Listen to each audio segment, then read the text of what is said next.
શું તમે જાણો છો કે તમારા ઘરમાં બે એવી વસ્તુઓ છે જે દવાઓ કરતાં પણ વધારે અસરકારક છે? આ બે સાદી વસ્તુઓ જ્યારે ભેગી થાય છે ત્યારે જે ચમત્કાર થાય છે એ સાંભળીને તો તમે ચોંકી જશો. જો આ વિડીયો તમે અત્યારે બંધ કર્યો તો તમે લાઈફ ટાઈમની સૌથી મોટી ભૂલ કરી રહ્યા છો. આગળ હું તમને એ કહીશ જે ક્યારેય તમને કોઈ નહીં કહે. આજે હું તમને લસણ અને ગોળના એ પ્રયોગ વિશે જણાવીશ જે સદીઓથી ભારતની ધરતી ઉપર ઉપયોગ થઈ રહ્યું છે. આ વિડીયો અંત સુધી જોશો તો તમને ખ્યાલ આવી જશે કે સાચી તાકાત આપણી ફાર્મસીમાં નહીં પણ ઘરની રસોઈ ઘરમાં છે. તો રેડી છો? ચાલો શરૂ કરીએ. હવે વાત છે ગોળની. ગોળ એ રિફાઇન્ડ શુગરની એકદમ ઓપોઝિટ છે. શુગર એ બોડીને ડિપ્લેટ કરે છે જ્યારે ગોળ એ બોડીને બિલ્ડ કરે છે. આયર્ન, મેગ્નેશિયમ અને પોટેશિયમ આ ગોળમાં ભરપૂર માત્રામાં હોય છે. ઘણા બધા ઘરમાં મોર્નિંગમાં ખાલી પેટે ગોળ ખવડાવવાની ટ્રેડિશન હોય છે. ગોળ એ ડાયજેસ્ટિવ સિસ્ટમને ક્લિયર કરે છે, લીવરને ડિટોક્સ કરે છે અને બોડીની એસિડિટીને ઓછી કરે છે. લસણ અને ગોળને ભેગા ખાઈએ ત્યારે તેમાં રહેલું એલિસિન અને મિનરલ્સ જે સાથે રિએક્ટ કરે છે અને બોડીને 3 લેવલ સુધી બેનિફિટ મળે છે. ફર્સ્ટ, ઇમ્યુનિટી સિસ્ટમને સ્ટ્રોંગ બનાવે છે. સેકન્ડ, તમારા જોઈન્ટની ઇન્ફ્લામેશનને ઘટાડે છે. અને થર્ડ, બ્લડ સર્ક્યુલેશનને ઇમ્પ્રૂવ કરે છે. આર્થરાઇટિસ, કોલ્ડ કફ અને વીક ઇમ્યુનિટી આ ત્રણેય પ્રોબ્લેમ ઉપર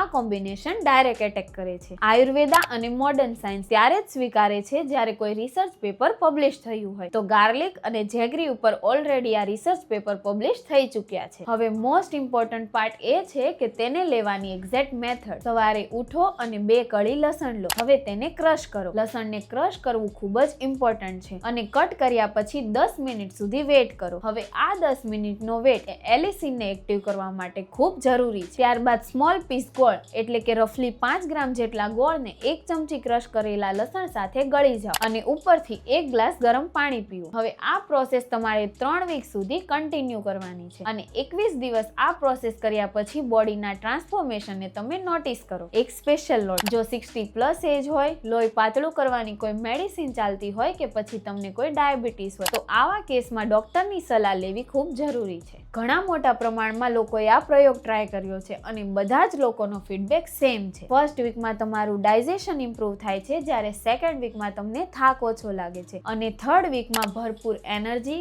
ગાઢ સ્લીપ અને ગ્લોઈંગ સ્કિન આ ત્રણેય ચેન્જીસ તમને જોવા મળે છે. બોડીની અંદરનું ઇન્ફ્લામેશન જે ઓટોમેટિકલી ઓછું થઈ જાય છે જેથી કરીને તમારા અડધા પ્રોબ્લેમ તો એમ જ સોલ્વ થઈ જાય છે. મોડર્ન સાયન્સ કહે છે કે inflammation is the root cause of most disease એટલે કે બોડીમાં વધતું ઇન્ફ્લામેશન એ ઘણા બધા રોગોની જડ હોય છે. લસણ અને ગોળનું કોમ્બિનેશન જે એન્ટી ઇન્ફ્લામેટરી મેડિસિન તરીકે બેસ્ટ વર્ક કરે છે. હવે આ બધું તો ઠીક પણ લસણ અને ગોળના પ્રયોગમાં આ 3 મિસ્ટેક બિલકુલ ના કરતા. જેમાં પહેલું છે કે લસણને કટ કરીને ગળી નથી જવાનું, તેને ચાવવાનું છે. બીજું છે કે લસણને ચાવ્યા પછી લગભગ 30 મિનિટ સુધી ચા કે કોફી નથી લેવાની. થર્ડ છે કે આ પ્રયોગ તમારે ડેઈલી નથી કરવાનો. તમે વીકમાં 2 દિવસ આ પ્રયોગ કરી શકો છો. હવે આયુર્વેદિક રેમેડી એ ઇન્સ્ટન્ટ મેડિસિન જેવું નથી. તેનું રિઝલ્ટ જાણવા માટે તમારે 7 થી 21 દિવસનો ટાઈમ તો લાગે જ છે. જો આ વિડીયો તમને યુઝફુલ લાગ્યો હોય તો આ વિડીયોને લાઈક કરો અને શેર કરો અને અમારી ચેનલને સબસ્ક્રાઇબ કરવાનું ભૂલતા